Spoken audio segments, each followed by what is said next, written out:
guess what they say is true. Things will get a lot worse before they get better. The stock market is still selling off and people are getting concerned about the Fed's aggressive rate hikes. No. Hey, you're gonna hurt yourself. Mike. Stand clear. Mike, get off of the lift, please. I'm fine. Come on now. I'm fine. Here Mike, we go. would you look? Get off of Oh!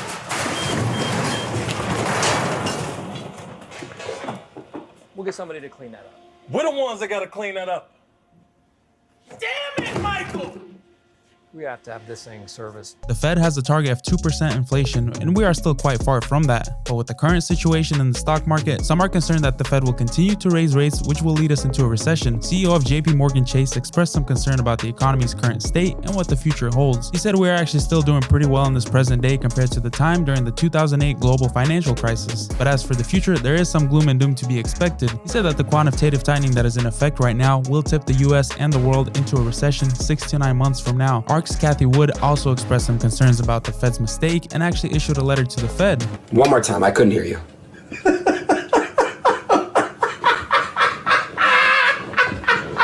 She is saying that the Fed should be looking forward and worrying about a deflationary bust instead of continuing to fight inflation and looking backwards. This month's inflation data comes out on Thursday. Once we see those numbers, that will determine how aggressive the Fed will be with the rate hikes going forward. What's going on, guys? My name is Makita and we're bringing you another video today. In today's video, we will talk about how people are starting to get worried about the economy as a result of the non-stop rate hikes by the Fed. The economy is in trouble and there are some dark days ahead before we see sunshine once again. Also, we'll go over some of the housing market data and why it not might be a terrible idea to consider purchasing a home with the rates being where they're at now. Make sure you like and subscribe to support this channel so we can continue bringing you guys content and keeping you guys informed. Let's dive right in. On Monday, the Nasdaq closed at a 2-year low. It has been on a roller coaster ride for the past few weeks. The Dow Jones Industrial Average plunged more than 1,000 points last week and continued to fall this week. This sell-off has wiped out all of the gains the stock market has made this year. So what does this really mean for the average American? Well, first of all, it's important to understand that the stock market is not the economy. It is a reflection of how investors feel about the future prospects of companies. The stock market can go up or down, but that does not necessarily mean the economy is doing well or poorly. The economy and monetary policy, however, do impact the stock market. When the Fed tightens the economy and raises rates, it slows the growth and can lead to a stock market sell-off. This is because higher rates make it more expensive for companies to borrow money, leading to job cuts and less funding for companies to continue innovating. A company's worth is determined by how strong its balance sheet is, and innovation plays a key role in how attractive it is for an investment. Investors seek the best returns, and if companies slow down hiring and innovation,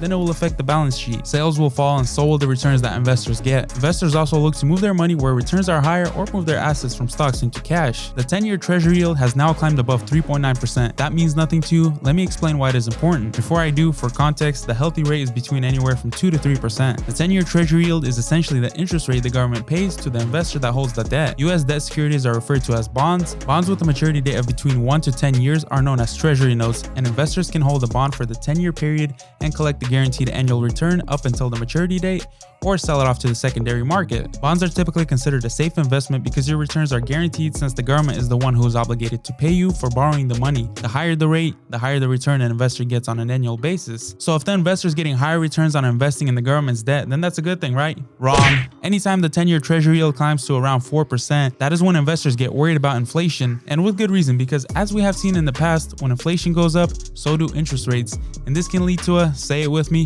recession. The 10-year treasury note goes up to attract investors with the potential of a higher return than before. Well, the reason they are paying a higher return to the investor is that we're in a period of high inflation, and the government knows they need to incentivize the notes to make it worthwhile for investors to hold. The stock market sell-off can also have a direct impact on Americans' personal finances. For example, if you have a retirement account that is invested in the stock market, then the value of your account will go down. This can be a big problem for retirees who rely on their investment income to pay their bills. Around half of Americans own stock. That is 145 million Americans, or 56% of the US population. The last time that number was more than 60% was in 2008, and since then it has not risen above 55%.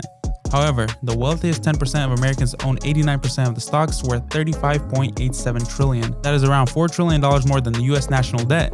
So technically, they can sell all of their stock and pay off the US debt. Well, it's not that simple. And if you want to hear more about the US national debt, we made a video about it in the past. I will link it in the description below. Feel free to check it out. Now, following the sell-offs, housing prices have been falling as well. Potential homebuyers feel less wealthy and are less likely to be taking on a mortgage in today's day and age. This brings me to my next point, and that is that home prices are falling at a rapid rate rate not seen since the 2008 financial crisis. The last time the housing market saw a 2-month consecutive decline in prices was 2008, shortly after the collapse of Lehman Brothers. Skyrocketing rates have played the biggest role in people's decision not to purchase a home in today's housing market.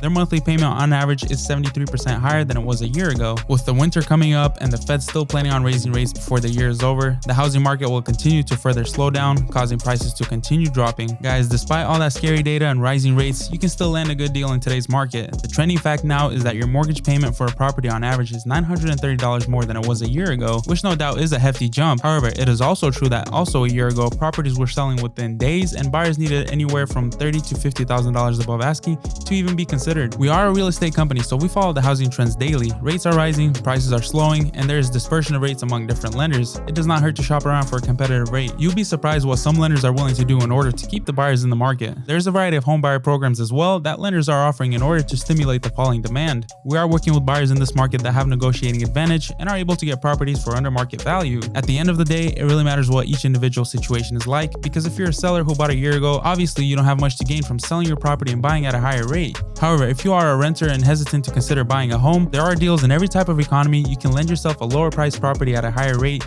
and in the future when the rates loosen up a bit, you can refinance for the lower rate. Anybody that follows the economy or housing market is probably sick and tired of hearing that, but that's how it really is. So if you're thinking about buying a home, don't let the market scare you off. The best thing you can do for yourself is to always keep an open mind. Just be sure to work with a good real estate agent and a mortgage broker who can help you navigate today's market. Hiking the rates has not exactly timed the economy in a neat fashion as the Fed had hoped, and is not lowering the cost of goods. The middle class is getting the short end of the stick. The cost of goods is still high, and now people that are living paycheck to paycheck are not able to keep up with the rising costs, and the Fed raising the rates only kicks them even harder. Now, not only do consumers have to worry about paying more for less, but also those who rely on credit cards to get by are being charged even more interest on the credit cards that they have. And consumer credit is increasing along with the late payments. According to LendingTree, 32% of adults have paid a bill late, and more than half of them said it was because they did not have the money on hand to cover the cost. As you can see, all of these things that seem so far away do have an effect on the average consumer when you actually take a closer look at how the policies trickle down from the financial institutions to the consumers. That is going to be it for this one, guys. Thank you as always for watching,